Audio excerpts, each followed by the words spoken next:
السلام عليكم. عندنا اليوم نفس الموضوع، نفس السؤال اللي يتكرر يوميا، شنو الفرق بين الفيشة الصفراء والفيشة الخضراء؟ الفيشة الصفراء والخضراء الفرق بيناتهم بس هذه تطلع هذه هسه الخضراء والصفراء نفس الشيء، نفس الشركة صانعتها، نفس السوفت وير والحج نفس السوفت وير، بس اللون يختلف وشكلها. الخضراء بيها هاي تطوالة، مجرد تطوالة أطول من هذا، وهذه احنا جايبين لها تطوالات إذا تريدها تطوالة قصيرة وتطوالة شوية طويلة هيك، اللي يريد يسوي لها تطوالة. والخضراء بيناتهم بين الصفراء والخضراء بس هاي التطوالة، إذا تطلعها تصير نفس الطول، نفس الحجم، نفس الشكل، نفس السوفت وير، بس بقت حسب الترويج. يعني أنا إذا عندي خضر أكثر من الصفر أقول الخضراء أحسن، وإذا عندي صفر أكثر من الخضر أقول الصفراء أحسن. هاي ترويج، فبقت نفس السوفت وير ونفس الشيء. بقى أكو واحد أخذها قال كل شيء مسوي حالها حال هذه الفيشة، هذه وسوفت ويرها وشغله يقول حالها حال هاي اللي على الموبايل. واكو من اخذها ذا بكل اجهزته ويشتغل فقط بيها، لان بيها سوفت وير هي يخبر. بقت حسب اللي يشتغل، يعني حسب اليوزر اللي يستخدمها، يعرف يستخدمها والله بيها كل شيء، ما يعرف يستخدمها يقول حالها حال هاي. الجهاز اذا كان هذا ولا غيره هو وسيله يوصلك الى، يعني مثلا انا ادور على كتاب في مكتبه، الجهاز يقرب لي يوصلني مثلا للخانه، انا ادور على كتاب يوصلني بهاي الخانه كتابي تروح تجيبه. الجهاز نفس الشيء، العطل يجيب لك اياه مثلا قال لك ايرف، انا ادور بس بعد بالايرف، الايرف فيشته خطوطه الشوكه مسدوده، بعد الايرف لو مشقوق الجوين مالته، يعني وصلني للخانه. بقى انا اذا عندي خلفيه او معلومات على الاعطال والحساسات شلون تشتغل، مثل ما جابني للخانه مالت الكتاب وانا عندي معلومات عن الكتاب، طوله لونه، راح اجي راسا على الكتاب اسحب، جابني للخانه بقى انا عندي خلفيه على نوع الكتاب وشكله ولونه، راح اسحب راسا. هذا ايجاد العطل بسرعه ويسهل اياها هو الجهاز. والجهاز مو كل شيء يسوي، لازم انا عندي خلفيه على الانواع والاعطال وكل حساس شو يسوي. اذا عندي خلفيه الجهاز يسهل لي اياها، القى العطل بسهوله. مو الجهاز، يعني جاني واحد عنده شريط ايرباك شكلت له الجهاز طلع شريط مقطوع، يا شريط المقطوع مال الستيرنج، يعني جيتك مشعول القلب راح اطلع مشعول القلب. كان هذا الجهاز ما يلحم الواير المقطوع ولا يقطع لي الواير الملحوم، الجهاز يكشف عطل. يعني مثل ما انت رحت الدكتور وقال لك بيك هيك، تروح تاخذ علاجك من الصيدليه، روح جيب هذا البكره حتى نبدل لك اياه، قالوا انت دكتور ما اعرف شو تفهمه هذا. فخلص من هاي النماذج بطلنا حتى الفحص، بطلنا الفحص. بعدين الدوره يعني واحد يقول انا ادخل دوره او اتعلم على جهاز الفحص، انا حاسبات خريج حاسبات وانجليزي تفول مو هيك يتعلم على جهاز الفحص. انت قرأت العطل صح، خريج حاسبات وتعرف بالبرامج وتعرف بالاندرويد وتعرف بالويندوز، اوكي ماشي يسهل لك هاي شغل. الاعطال احنا مختصرات، احنا عندنا مصطلحات اللي لازم واحد يحفظها، يعني حتى الامي مالتنا هو حافظها الاير فلو يعني اول ما وعى هو يشتغل بين وحافظها. انت من تجي خريج حاسبات تقول لي والبنيد ما فاتحه وطلع لك ماب سنسر، شنو الماب؟ اذا ترجمه انت على مهنتك يطلع لك خريطه، انما هو 3 احرف من 3 كلمات، تي بي اس ماب سنسر، مانيفولد ابسلايت بريشر، التي بي اس ثراتل بوزيشن سنسر، يطلع لك انت شو راح تترجم؟ وين راح تندلها؟ والزبون مالتنا يريد الا تشوف العطل تقول له هذا العطل مالتك. زين اذا انت ما تندله، قريت راح تعرف تفهم زبونك شنو هو العطل، ولا راح توصل للحل مالته، وبعدين الدوره هي مو بس اعلم على جهاز الفحص، اكو دوره الاخرى اقناع الزبون.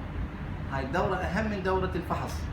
شلون تقنع زبونك؟ يعني يجيني زبون سيارته تخربط هيك خربط، تقدر تقنعه بعطله يطلع يمنا وتخربط وتطفى ويقول هذا يفتح. واكو زبون تجي تخربط تصفي لها اسوي لها ساعه طبق هيك وما مقتنع، يقول لك وخاف ترجع، خاف ترجع. اقناع الزبون اهم من تصليحه. انت توصل للحل وتقدر تصلح. اكو هوايه عندنا فطاحله بالصيانه والفحص والتصليح قاعدين ما عنده اسلوب اقناع للزبون، قاعد تاكل عنده اجهزه ما حد يمتلكها ويفتهم بشكل يعني السياره ياكل بس قاعد ما عنده اقناع الزبون. واكو ناس بهذا الاو بي دي وبهذا مالت الموبايل فاتح جراج ويشتغل ذكي يعرف شلون يقنع الزبون. اقناع الزبون اهم من تصليحه واهم من تلقى العطل واهم من ذني كليته. يعني عندنا مشكله اقناع الزبون او في الصيانه. اقنع الزبون اول وبعدين لا تصلح سيارته. طلع له سيارته وتكمل وما عندك اسلوب اقناع الزبون.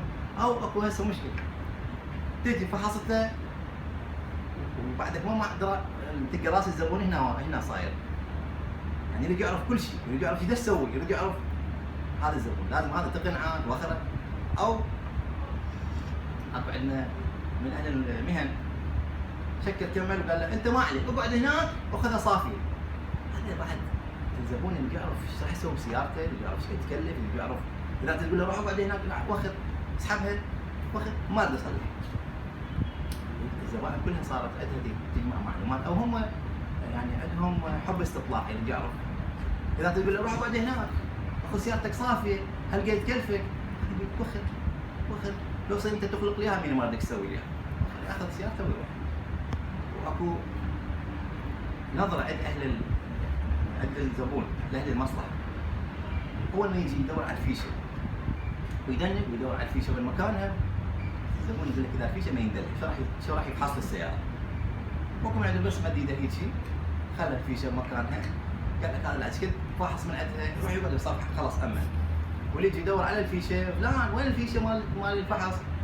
بس يقول لك وخر عيني انا مستعجل عندي اهلي بالمستشفى وعندي شغل لو مستعجل يريد يفلت لان ما امن بشغله. او قال لك هذا كل شيء ما يعرف وكانه الفيشه اذا دليتها يعني خلاص عرفت التصليح واذا ما دليتها بعد خلاص هذا كل شيء ما يعرف.